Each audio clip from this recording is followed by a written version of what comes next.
Hello everyone and welcome back to my channel. I hope you're all well. This is Lifestyle Critic, where we break down movies and TV shows into their core elements. And in this video we are going to be reviewing Maleficent, Mistress of Evil, which is the second sequel movie to the first Maleficent movie. Now, I did not know what on earth to expect from this movie, and I was surprisingly really pleasantly surprised, as it was pretty damn epic and very layered movie. It introduced brand new characters into the mix, had loads of fantasy elements, and most importantly had loads of bloodshed as well. It was super shocking. You didn't know what on earth was going to happen next, and all of the different characters were just really iconic in their own right. I would say Angelina Jolie's role was significantly reduced compared to the first movie, even though she was the main title character. But that being said, it doesn't take away from the fact that this movie is actually pretty epic, and I cannot wait to break it down for you in this movie review.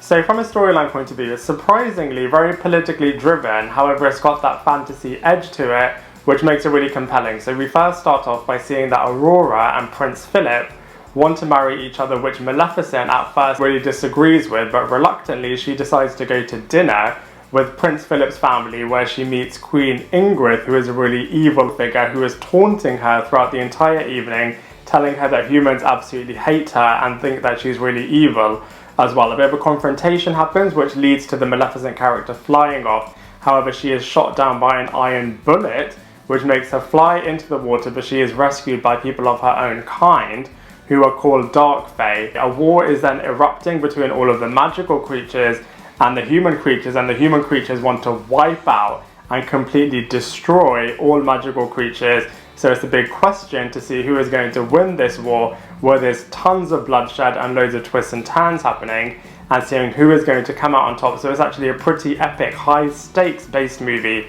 which is really compelling from start to finish.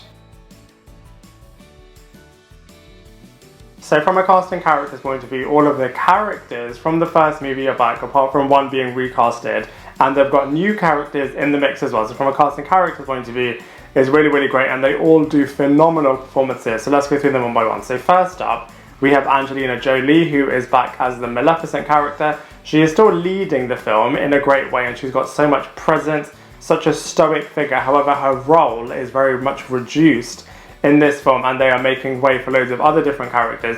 All of the other different characters are really, really great as well, but it's just really disappointing to not see a bit more from the Maleficent character. Speaking of a new character that's being introduced, we have Pfeiffer playing the evil Queen Ingrid character, and she does a phenomenal performance. It's a very evil, very twisted type character, fantastic dialogue, and loads of twists and turns that are being involved specifically with this character, and so she definitely is able to keep the audience's attention, as she is just such an evil, menacing figure. Next up we have Sam Riley, who is back as the Diaval character. He is still the Raven that is very loyal to the Maleficent character, and he kind of has his own story arc, and because of the fact that he is able to turn into a human, really interesting how he can see the prejudice that the humans have against the magical creatures, which is a really interesting perspective.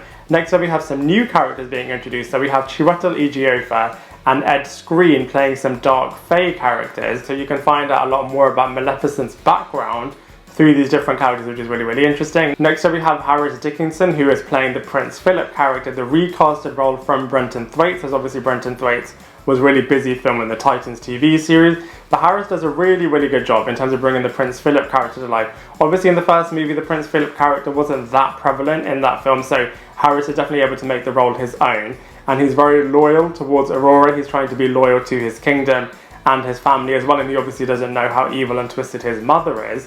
So really interesting character perspective from his point of view. And then finally, we have Elle Fanning, who is back as the Princess Aurora character. And similarly to the other characters, I really like the position and the character development and arc that they've given this character. Obviously, she's looking after all of the magical creatures in the moors. She's obviously trying to be with the love of her life, who is the Prince Philip character. She also doesn't understand how evil the Queen Ingrid character is, and she is misled to think that the Maleficent character is really evil as well. So it's really interesting from that character's point of view as well. And speaking of all of the casting characters, they do brilliant performances in Maleficent and Mistress of Evil.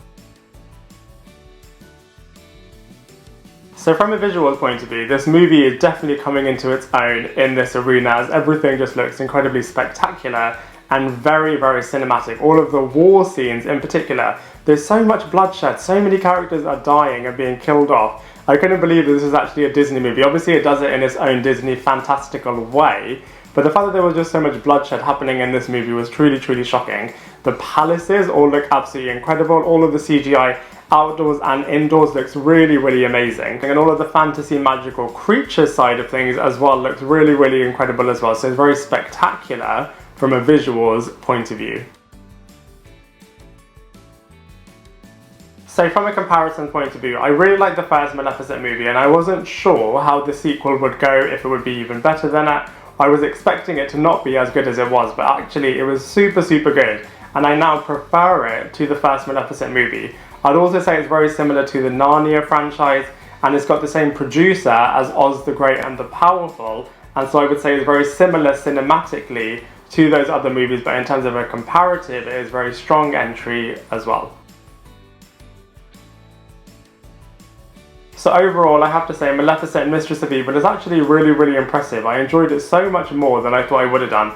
I mean, it's really, really epic, really, really shocking, really, really unexpected as well, and all of the characters do brilliant performances. It's a little bit disappointing that Angelina Jolie's role wasn't as big as it was in the first movie, but that being said, it's still a pretty awesome film, and I cannot wait to see what the third Maleficent movie, when that eventually gets commissioned, is going to be about. But at least as far as this film is concerned, I have to give it a solid 7 out of 10. I'd love to hear what you think, so please let me know in the comment section below. Otherwise, I look forward to seeing you in my next video.